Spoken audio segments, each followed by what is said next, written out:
I'm going to have a fully baked law school exam answer ready to roll. I am using Meta's Llama model. I am not connected to the internet. This is completely on my Mac, and I could absolutely crush this question and probably at least get 80% there, if not more, in scoring.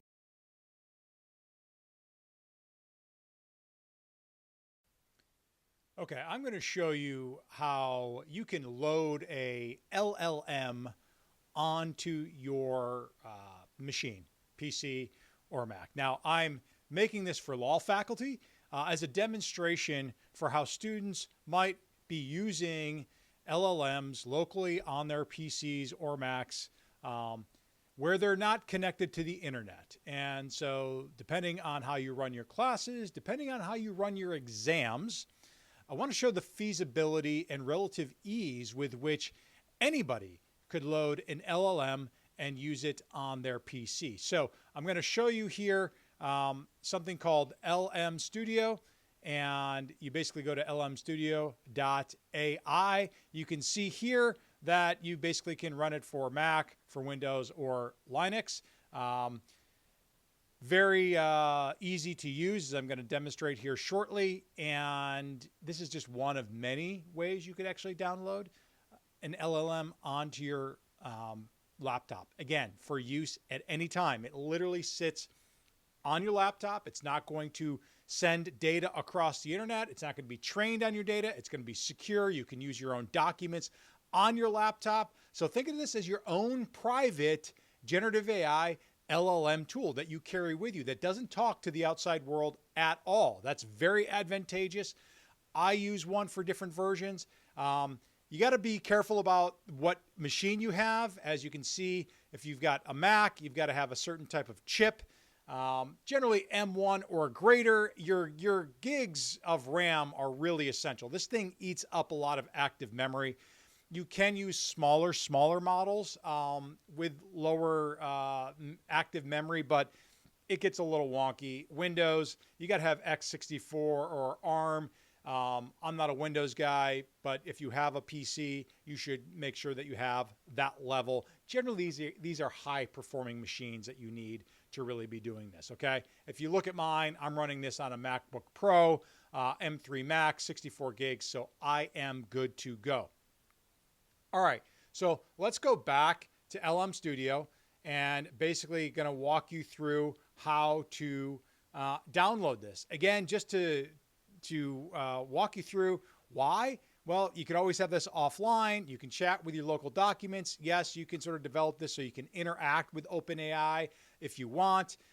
You can download any compatible model. LM Studio has its own library, but you can always go to Hugging Face. And for those that aren't familiar, Hugging Face is basically like the open source marketplace for LLMs. There's over 1 million models on there as of 2 weeks ago. And these are highly specific or general purpose. They can be for coding, for math, for literature, for foreign language, or different languages, I should say. So there's an enormous amount of LLMs out there that you could play with and design and work with and all that kind of stuff. Okay, so let's basically show you how to download this. By the way, this is a video I made earlier, so I'm just giving you the talk over. It's easier. You basically make sure that you've got the right parameters. You click download, and you can see in the upper right-hand corner there, my download is happening. Okay, you can see that I have, I'm almost downloaded it at this point. Here we go. Just going to double click that to open it up. I'm going to drag it over into my applications file. You can see this is straightforward. This is basically how we download anything. It's just an application sitting on our Mac. Okay, it's about 1.7 gig when it's fully expanded. So not enormous, but that's just LM Studio. We haven't downloaded an actual LLM yet. We're about to do that next. Okay, so now that we have that, we're going to open up LM Studio, find it here, and here we go. Now it's going to initially prompt us right away with a model, okay? And it's going to be Llama's model, which is made by Meta, otherwise formerly known as Facebook, okay? So here we go. Let's just get our first LLM going. And there it is, 3.2, okay? It's 1.8 gigs, and we can basically just click download and we will get it. So let's do that. You can see it's starting to download as I speak. Let this sort of run through. Now, while it's downloading, I'll just give you a quick view of the interface here. It looks like most any other LLM that you've used. I don't have it in dark mode. This is light mode. We have a chat window down below. And you can see we haven't loaded a model yet. We're still downloading that as we speak. But, you know, looks and acts pretty much the same as what you're used to. You've got different chats. You've got a developer window. We can get into that in future. That's just basically how you can control some of these models. Here's the library that comes with LM Studio. Again, you get to see all the parameters or the technical information on the right-hand side. You can see what each one is sort of designed for, if you will. You can see the size of them as well. So yeah, there's a whole host of libraries that you can do. Notice that we're about 70% downloaded at this point. Okay, we are fully downloaded 100% right now. Let's, instead of loading it here, I'm just going to take you back to the main user interface so you can see how you're going to sort of load these. So let's go back to our chat window, load model, and you can see we have one in there. If you had several, you do a pull down menu and all that. So nothing big. We're going to load. Now the tokens, this is basically, think of this as the context window, your active memory in a conversation, in a chat session, right? So you could make this extreme. I mean, it's up to 131,000 tokens it can hold, but that is going to consume a lot of memory.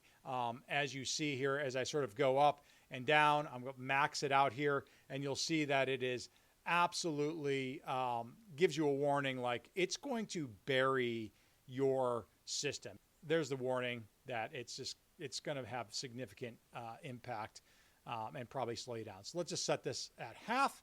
We'll load the model, and there you go. Here you are. Notice it. This is now running Llama on my machine, not connected to Wi-Fi, not hardwired into the internet in any way, shape, or form, solely on my Mac. Now, I'll just type in, hi, how can I assist you today? Okay, so it's responsive.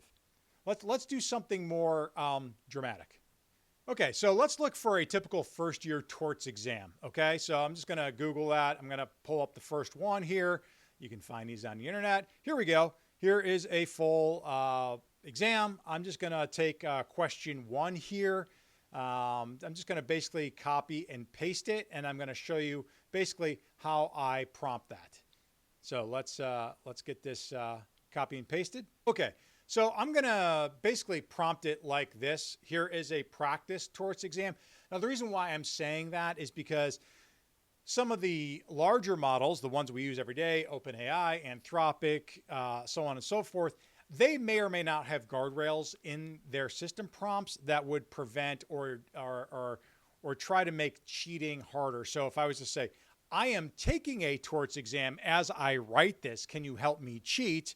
It obviously would probably reply, we can't allow doing that. So you can always get around this. Again, if you know how to prompt, you can get around a lot of the guardrails of these models.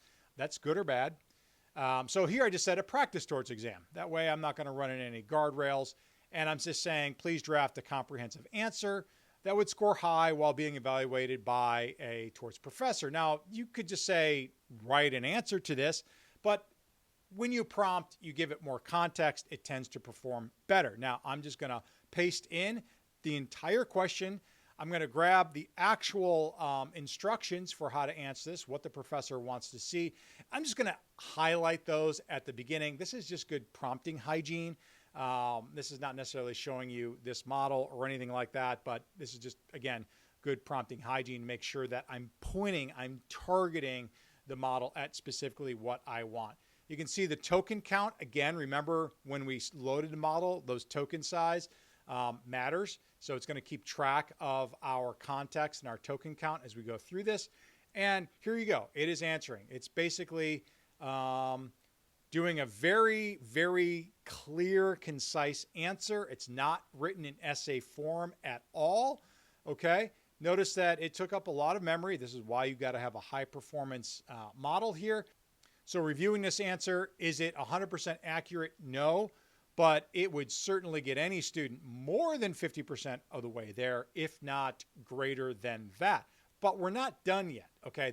This is not helpful. Again, I'm trying to show the use of possible cheating here and how we could be using this model on our PC in an exam situation or a classroom situation. So this answer here is not going to be all that helpful. So let's try to get this into an essay form. I'm always very positive. This does actually impact performance. So say this is terrific, thanks. And now I'm going to basically say, can you convert this to an essay? So let's do that. Now I don't want to shortcut being accurate or comprehensive, so I'm going to make sure I add that to my prompt. Sometimes these models, when you change sort of the output, it's going to change the fidelity or how it treats sort of the content in there. So I want to make sure that it is actually there. Again, I'm having spelling problems, so let's just cheat there. And we'll make it analysis instead of evaluation. Okay, so what you're going to basically see here is now it's going to draft an essay. Now, again, this is going to be relatively short. So what you're going to see me do next, and then we'll sort of wrap this up, is I'm basically going to, let me fast forward this video here. Yeah, okay. I basically want to take each issue or verdict or potential lawsuit that I identified and have it elaborate on that, okay? And you're going to see that my volume of content is going to get much more closer to what you would expect a student writing an exam would actually deliver to you. So I'm just basically going to pull up the first one. You can see here the Harry and Sally's actions in a crowded wall store. Just going to pull that up. Again, I'm pointing my prompt at a specific section, and you're going to see what it does. So now I'm just going to go issue by issue. And now you can see that it is going to really unpack and elaborate on that. And if there's 5 or 7 issues, I do that every time. Then I do that on the analysis and the likely outcome. I'm going to have a fully baked law school exam answer ready to roll. So anyway, this is LLM Studio. I am using Meta's Llama model. I am not connected to the internet. This is completely on my Mac, and I could absolutely crush this question and probably at least get 80% there, if not more, in scoring. So powerful things.